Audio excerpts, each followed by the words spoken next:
Hello namaste everyone welcome to my channel. आज हजुरहरूको सामु मैले सिद्राको अचारको रेसिपी लिएर आएको छु। यो रेसिपी पनि मेरो आमाको सिक्रेट रेसिपी हो। सबैभन्दा पहिले सिद्रालाई पानीले पखालेर सफा गर्नुपर्छ। सफा भइसकेको सिद्रालाई हामीले डीप फ्राई गर्नुपर्छ।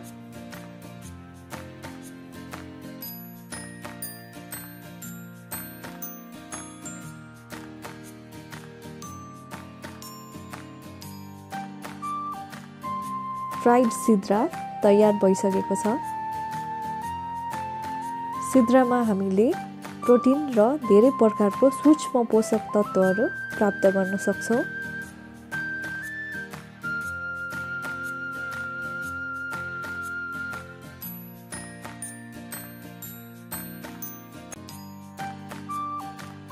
लसुन र अदुवालाई साना साना टुक्रा बनाएर फ्राई गर्नुपर्छ।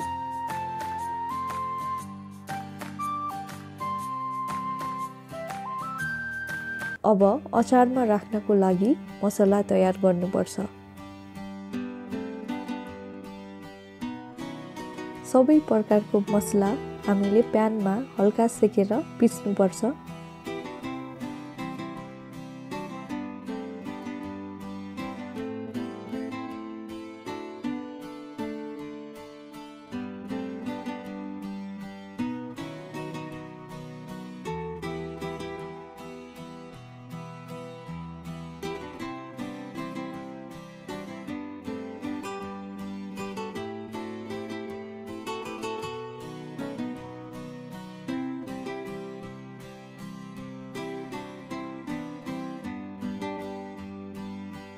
पिसेको मसला तयार भइसकेपछि सबै राखेर मजाले मिक्स गर्नुपर्छ।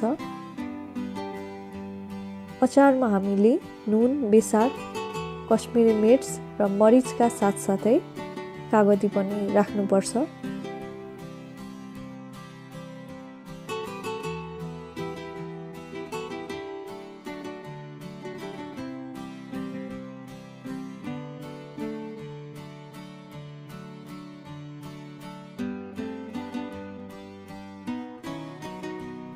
अन्तिममा यसलाई तोरीको तेलले छानेर राम्ररी मिक्स गर्नुपर्छ।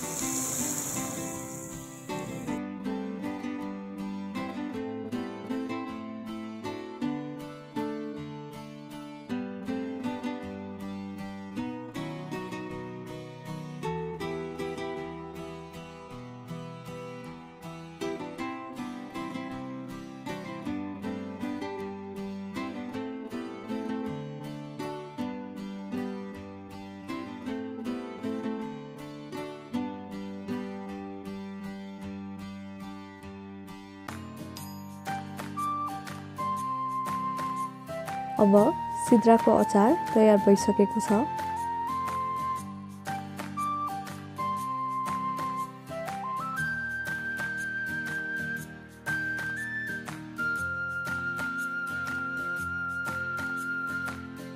यसलाई लामो समयसम्म खानको लागि सिसाको भाँडामा राख्न सक्नुहुन्छ।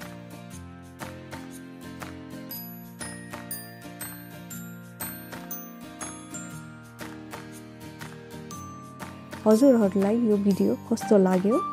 मन परेमा लाइक, शेयर र कमेन्ट गर्न नबिर्सिनुहोला। च्यानलमा नयाँ हुनुहुन्छ भने सब्स्क्राइब गरिदिनुहोला। Thank you for watching.